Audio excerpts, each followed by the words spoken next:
Okay, so today we will start with three-phase induction motor. This is your third unit. First second unit अपन बाद में cover करेंगे, अभी अपन third unit से स्टार्ट करेंगे. Three phase induction motor. Now next, these are the contents. Induction motor basics and then types and construction of induction motor. आज अपन उसके बेसिक्स के बारे में पढ़ेंगे, देन टाइप एंड कंस्ट्रक्शन के बारे में पढ़ेंगे. Now three phase induction motor. What do you mean by three phase induction motor? तो यहाँ देखो, मोटर क्या होती है? The motor which is use to convert electrical energy into mechanical energy. तो मोटर अपनी इलेक्ट्रिकल एनर्जी को मैकेनिकल एनर्जी में कन्वर्ट करती है. तो इंडक्शन मोटर की अपन क्या डेफिनेशन बोल सकते हैं? The motor which convert electrical energy into mechanical energy through mutual induction process is called induction motor.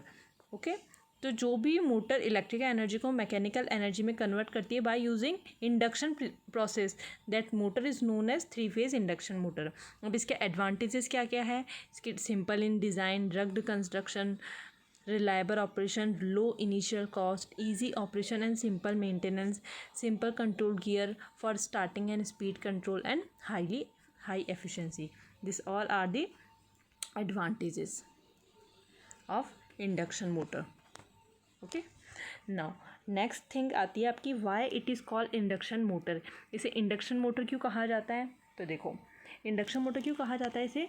क्योंकि जो स्टेटर से रोटर में एनर्जी ट्रांसफ़र होती है, that energy is transfer through induction process. यहाँ देखो, आपका इसका कंस्ट्रक्शन किस तरह से होता है. यहाँ आपका स्टेटर होता है, इसके अंदर स्लॉट्स होता है, वाइंडिंग्स होती है. यहाँ आपका रोटर होता है, इसके अंदर भी स्लॉट्स होता है, वाइंडिंग होता है. ये दोनों स्टेटर और रोटर की वाइंडिंग होती है, ये कंडक्टिवली नहीं कनेक्ट होती है. कंडक्टिवली कनेक्ट होने का मतलब किसी वायर के थ्रू ये नहीं कनेक्ट होती है. तो जो एनर्जी ट्रांसफ़र होता है, जो एनर्जी कन्वर्जन होता है, all process done through induction process. तो यहाँ पे इंडक्शन प्रिंसिपल के थ्रू यहाँ पे एनर्जी कन्वर्जन होता है.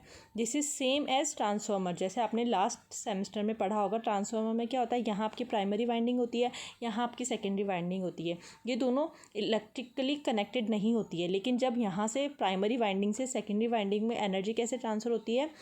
Through induction process.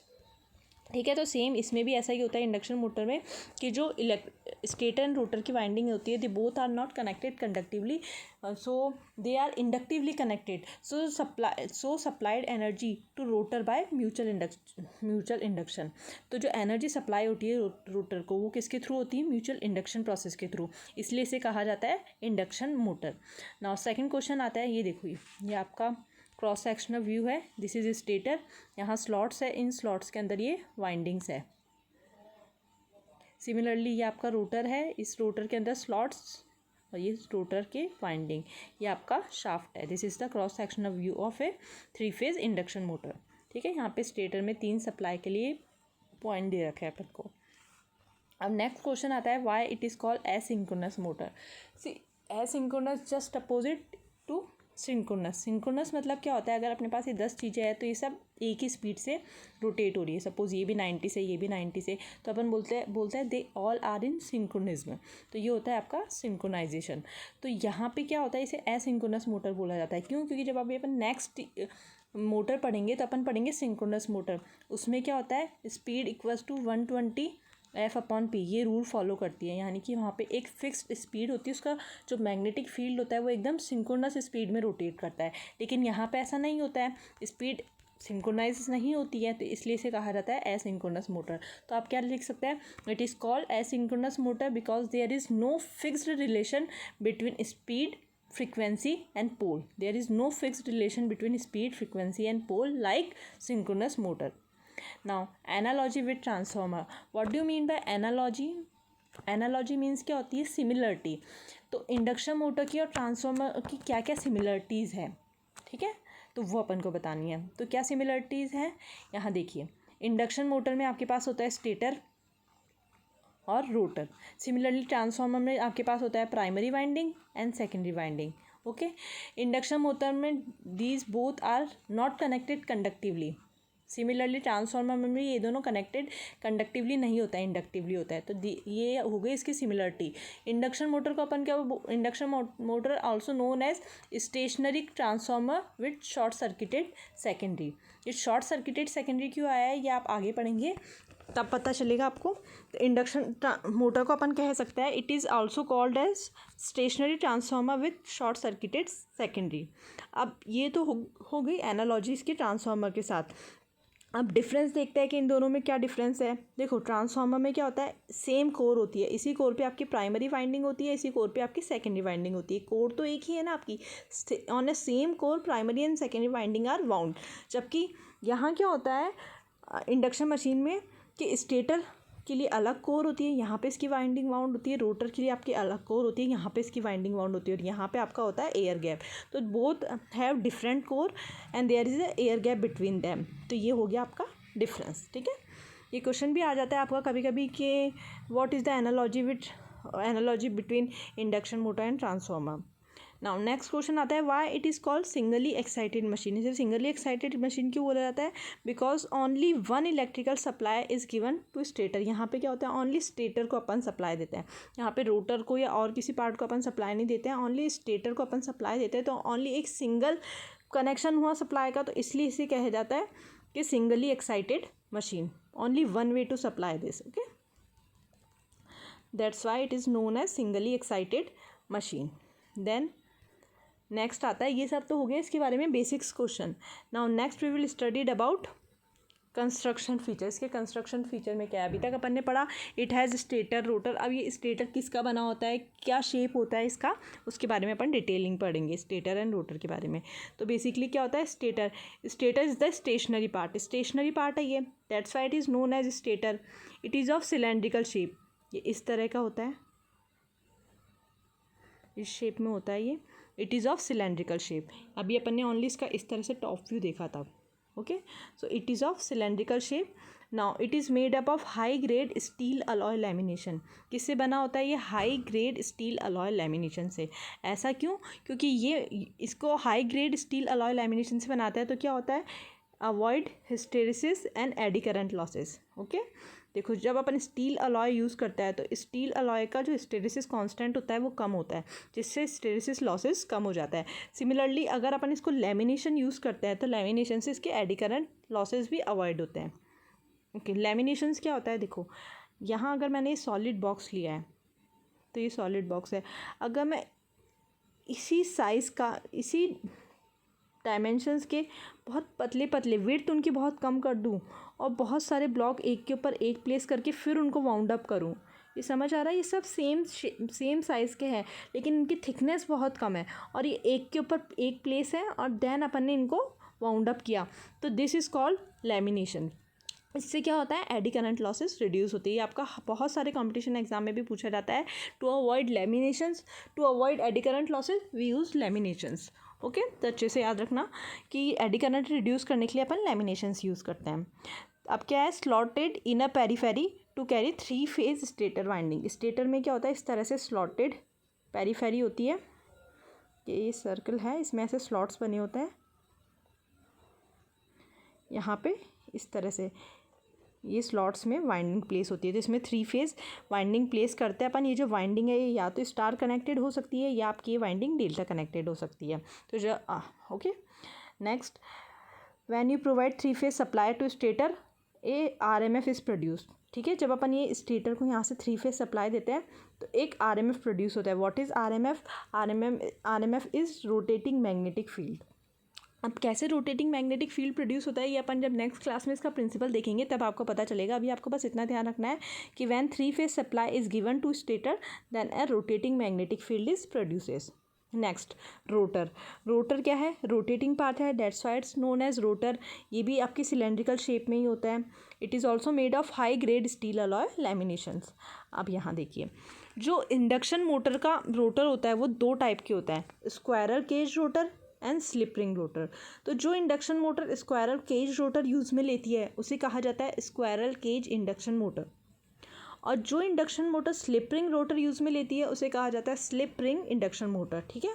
तो ये दो डिफरेंट टाइप के रोटर है, उसके अकॉर्डिंग अपने इंडक्शन मोटर को भी दो पार्ट में अपन डिवाइड कर देते हैं।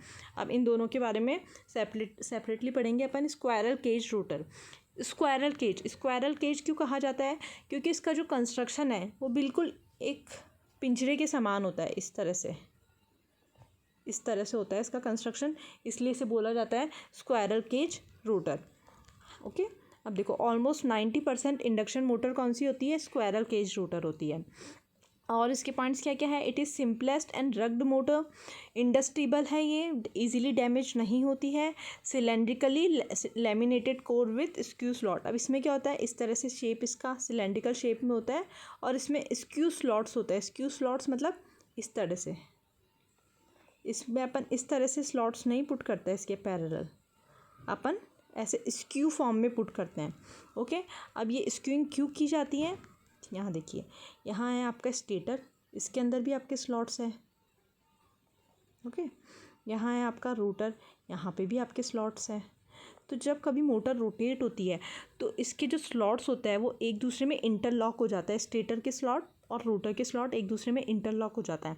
इससे क्या होता है, मोटर की स्पीड स्लो हो जाती है या मोटर एक नॉइज़ प्रोड्यूस करने लग जाती है। तो उसको अवॉइड करने के लिए अपन स्क्यू स्लॉट यूज़ में लेते हैं, स्क्यूइंग करते हैं अपन, ठीक है। समझ में आ गया सबको। तो इसमें क्या होता है, जिसका रोटर होता है वो लैमिनेटेड कोर होता है और इसमें स्क्यूइंग की जाती है। Okay, next point, rotor winding consist of heavy bars of copper, aluminium और alloy instead of wires. This is the very important point. इसमें क्या होता है, यहाँ देखो स्क्वायरल केज में ये हो गया आपका पूरा रोटर। अब इसमें अपन वाइंडिंग नहीं यूज़ करते हैं। स्टेटर में तो अपन ने बोल दिया कि स्लॉट्स होते हैं और अपन 3 फेज़ वाइंडिंग यूज़ करते हैं, लेकिन इंडक्शन मोटर का जो रोटर होता है इसमें वाइंडिंग यूज़ नहीं करते हैं। वाइंडिंग के बदले इसमें क्या यूज़ में लिया जाता है, बार्स। इस तरह से बार होती है ये, this is the bar. These bar are made up of copper और एल्यूमिनियम और अलॉय। इस तरह से जो बार्स होती है वो यूज़ में ली जाती है, ठीक है। ये बहुत इंपॉर्टेंट पॉइंट है, याद रखना आप। इसीलिए इसकी कंस्ट्रक्शन इस तरह की होती है, इसीलिए इसे स्क्वायरल केज बोला जाता है, क्योंकि इसमें वाइंडिंग्स नहीं होती है, इसमें स्लॉट्स बने हुए होते हैं और इसमें बार यूज़ में ली जाती है। अब these bar are short circuited with end ring. अभी जितनी भी बार होती है ना, ये these bar are short circuited, यहाँ पे ये होती है आपकी एंड रिंग, इसे कहा जाता है एंड रिंग। तो ये सारी बार यहाँ पे शॉर्ट सर्किट हो जाती है। These bar are short circuited using end ring, ठीक है। अब यहाँ पे देखो, ये जब सब बार्स यहाँ पे शॉर्ट सर्किट हो गई है आपकी, तो आप यहाँ पे एक्सटर्नल वायर कनेक्ट करके एक एक्सटर्नल रेजिस्टेंस ऐड नहीं कर सकते हो। ये चीज़ याद रखना है। स्क्वायरल केज में all bars are short circuited with end ring, तो अपन क्या यहाँ पे एक्सटर्नल रेजिस्टेंस ऐड नहीं कर सकते हैं, ठीक है। तो जब एक्सटर्नल रेजिस्टेंस ऐड नहीं कर सकते हैं तो इसका स्टार्टिंग टॉर्क लो होता है। आगे जब आप स्टार्टिंग टॉर्क और रेजिस्टेंस का फॉर्मूला देखेंगे तो आपको पता चलेगा, अगर अपन किसी भी मशीन में एक्सटर्नल रेजिस्टेंस ऐड कर पा रहे हैं इंडक्शन मोटर में, तो अपन उसका स्टार्टिंग टॉर्क भी बढ़ा पा रहा है। लेकिन अभी इसमें क्या होता है, अपन रेजिस्टेंस ऐड नहीं कर सकते, तो इसका स्टार्टिंग टॉर्क लो रहता है, ठीक है। अब नेक्स्ट आती है अपने स्लिप रिंग मोटर। यहाँ पे स्क्वायरल केज के बारे में हो गया अपना। अब एक बार स्क्वायरल केज का डायग्राम देखते हैं अपन। ये है आपका स्क्वायरल केज का diagram. This is the shaft, ये आपका रोटर हो गया, ये आपके स्क्विंग बार हो गई, ठीक है। ये आपका हो गया टॉप व्यू, ये जो दिख रहा है रेड, ये है आपकी बार। इस तरह से ये आपका टॉप व्यू हो गया, ये आपका क्रॉस सेक्शनल व्यू, और ये आ गया आपका side view. Now squirrel cage rotor with parallel slot. अब यहाँ देखो, जो अपनी लो रेटिंग मशीन होती है उसके अंदर अपन स्क्विंग नहीं करते हैं, उसके अंदर अपन पैरेलल स्लॉट यूज़ में लेते हैं। लेकिन दिस इज़ फॉर मीडियम और हाई रेटिंग मशीन, इसमें अपन स्क्विंग स्लॉट्स यूज़ करते हैं, ठीक है। This is all about squirrel cage rotor. Next आता है आपका स्लिप रिंग रोटर।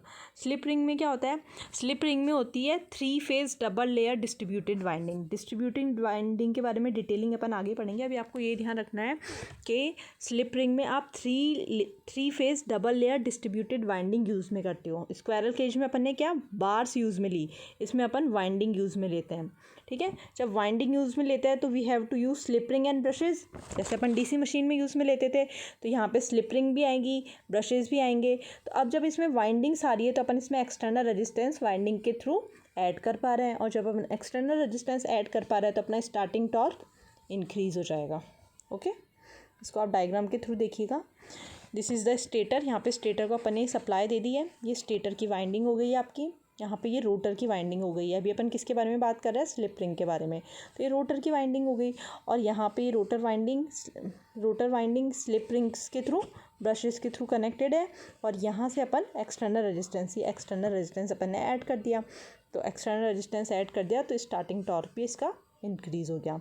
ये मेन डिफरेंस है स्लिप रिंग और स्क्वायरल केज में। स्क्वायरल केज में बार्स यूज़ में लेते हैं, जबकि स्लिप रिंग में अपन वाइंडिंग्स यूज़ में लेते हैं। स्क्वायरल केज में एक्सटर्नल रेजिस्टेंस ऐड नहीं कर सकते हैं, जबकि स्लिप रिंग में अपन कर सकते हैं। ये इसी की थ्योरी है, एक बार इसे भी आप रीड आउट करिएगा। अब नेक्स्ट है comparison between slip ring and squirrel cage rotor. जो अपन ने पढ़ा है उनका कंपैरिजन है। सबसे पहले रोटर का कंस्ट्रक्शन। स्क्वायरल केज में अपन ने क्या बोला, स्क्वायरल केज में अपन बार्स यूज़ में लेते हैं, जबकि स्लिप रिंग में अपन वाइंडिंग्स यूज़ में लेते हैं। ओके, तो जब वाइंडिंग्स यूज़ में ले रहे हैं तो अपन इसमें स्लिप रिंग भी यूज़ में लेंगे, ब्रशेस भी यूज़ में लेंगे। अब यहाँ देखिए, स्लिप रिंग में जब अपन वाइंडिंग्स यूज़ में ले रहे हैं तो अपन को पता है अपन एक्सटर्नल रेजिस्टेंस ऐड कर पा रहे हैं, तो एक्सटर्नल रेजिस्टेंस इंक्रीज़ हो जाएगा, तो इसका स्टार्टिंग टॉर्क भी ज़्यादा होगा, तो इसकी स्टार्टिंग करंट भी कम होगी। तो अपन इसको डायरेक्ट स्टार्ट कर सकते हैं, अपन को कोई और स्टार्टर की ज़रूरत नहीं है। ओके, अब यहाँ देखिएगा आप स्टार्टिंग, यहाँ पे तो स्क्वायरल केज में ऐसा नहीं था, तो अपन ने यहाँ पे DOL starter, star delta starter, auto transformer starter use में लिए, जबकि यहाँ पे rotor resistance starter is required. मतलब रोटर में ही अपन एक्सटर्नल रेजिस्टेंस ऐड करके स्टार्ट कर सकते हैं। Starting torque as I already told you, इसमें लो रहता है, यहाँ पे हाई रहता है। स्टार्टिंग करंट, अब जब इस यहाँ पे अपन ने स्लिप रिंग में रेजिस्टेंस की वैल्यू इंक्रीज़ कर दी तो स्टार्टिंग करंट इसकी लो रहेगी यहाँ पे, और यहाँ पे स्टार्टिंग करंट हाई रहेगी। स्पीड वेरिएशन, यहाँ पे स्पीड वेरिएशन इजी नहीं होता है, क्योंकि स्पीड वेरिएशन के लिए आपको बहुत सारे पोल चेंज करना पड़ता है, स्टेप्स बढ़ाने पड़ते हैं, तो यहाँ पे speed variation is not easy. जबकि यहाँ पे स्लिप रिंग में क्या है, आप इजीली वेरी कर सकते हो। आप यहाँ पे रोटर का रेजिस्टेंस इंट्रोड्यूस करके या फिर फ्रिक्वेंसी में वेरिएशन करके आप इसका स्पीड चेंज कर सकते हो। तो there in slip ring rotor it is very easy to very the speed. Maintenance, अब यहाँ देखो, यहाँ पे एक्सटर्नल वाइंडिंग्स है, स्लिप रिंग में एक्सटर्नल वाइंडिंग्स है आपके पास, और आप एक्सटर्नल रेजिस्टेंस ऐड कर पा रहे हो, तो यहाँ पे मेंटेनेंस ज़्यादा होगी, यहाँ पे आपकी ज़ीरो मेंटेनेंस होगी, ये हाई होगी इसकी कॉस्ट, यहाँ पे इसकी कॉस्ट लो होगी। So these are the comparison between squirrel cage and slip ring rotor. तो आज अपन ने क्या क्या पढ़ा है, अपन ने सबसे पहले पढ़ा था इंडक्शन मोटर क्या होती है, these are the advantages of induction motor. Then अपन ने उसका एक क्रॉस सेक्शन ऑफ व्यू देखा है। देन अपन ने कुछ क्वेश्चन देखे, why it is called induction motor, asynchronous motor, singly excited machine, इसकी analogy with transformer, and then we come with construction of feature. तो अपन ने स्टेटर का कंस्ट्रक्शन पढ़ा है, देन रोटर का कंस्ट्रक्शन पढ़ा है। Rotor are of two type, squirrel cage, slip ring rotor. Squirrel cage में बार्स यूज़ में लेते हैं, एक्सटर्नल रेजिस्टेंस ऐड नहीं कर सकते हैं। यहाँ पे वाइंडिंग यूज़ में लेते हैं, एक्सटर्नल रेजिस्टेंस ऐड कर सकते हैं। ठीक है, इन दोनों के बारे में अपन ने पढ़ा। और this is the diagram of squirrel cage rotor. यहाँ पे अपन ने स्क्रूइंग क्यों की ये भी देखा, लैमिनेशंस क्यों किया जाता है, किस मटेरियल से बना होता है। देन नेक्स्ट ये है आपका स्लिप रिंग रोटर। यहाँ पे अपन ने इसके बारे में देखा कि रोटर वाइंडिंग से बना होता है, स्लिप रिंग और ब्रशेस के थ्रू अपन यहाँ पे एक्सटर्नल रेजिस्टेंस ऐड कर पाते हैं, तो स्टार्टिंग टॉर्क की वैल्यू इंक्रीज़ हो जाती है यहाँ पे। ओके, देन अपन ने उनका कंपैरिजन पढ़ा कि comparison between squirrel cage and slip ring rotor. एक बार आप स्टडी करना, कुछ भी डाउट हो तो अपन नेक्स्ट क्लास में देखेंगे। Okay, this is all about today's lecture. Thank you.